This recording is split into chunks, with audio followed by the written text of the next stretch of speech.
Hi, everybody. Scott Lauber from the Philadelphia Inquirer here. It is opening day week. The Phillies have their opener on Friday against the Oakland A's, and I'm here with my colleague, Alex Coffey. And Alex, we're going to talk a little bit about the season ahead. Let's start with this. Biggest question that you have about the Phillies heading into 2022. I'll let you lead off. Yeah, so I think that there are a couple of questions you could go with, but the first one that comes to mind for me is just pitching depth. Obviously, we're coming off of an abbreviated spring training, an atypical offseason with the lockout. Guys are kind of on different trajectories, so the month of April might be a little bit bumpy from a from a pitching standpoint, and not just for the Phillies, but across the league. But the Phillies don't have a ton of starting pitching depth in the minor leagues, reliable guys that they can call upon if someone goes down. So, I think that's probably the biggest question mark for me going into the season. Yeah, you say bumpy. I say April is going to be the cruelest month we've seen for pitchers across the board because, as you said, a 3-week spring training. And if summer camp in 2020 taught us anything, it's that injuries spiked that year. And I think injuries are going to spike again, no matter how much pitchers tried to avoid it. I talked to Sam Coonrod earlier this week.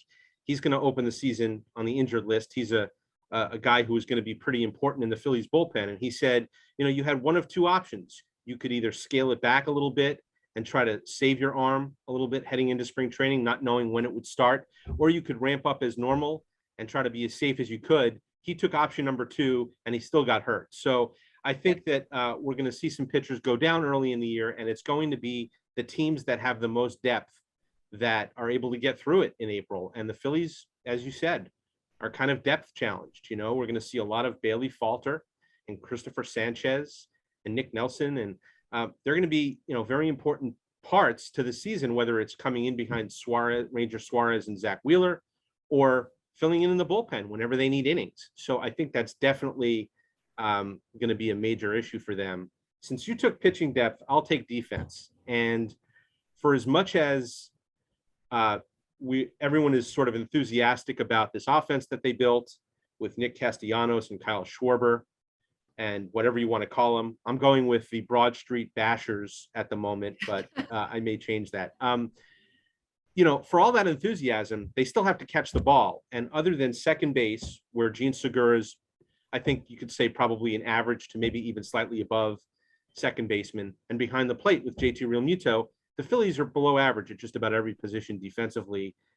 If you look at the list, there aren't a whole lot of teams that were really bad defensively that made the playoffs. The 2013 Tigers, put together by Dave Dombrowski, come to mind.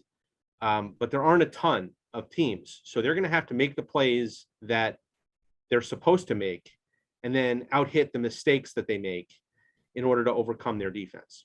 They're going to score a lot of runs. Be prepared for a lot of 11 to 10 games. Mentally prepare yourself for that because they are going to have some difficulty at times catching the ball. It's just going to be one of those things.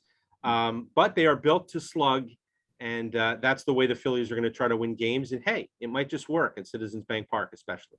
So for Alex Coffey, I'm Scott Lauber. Stick with us throughout the week for more preview coverage and get ready for the season ahead.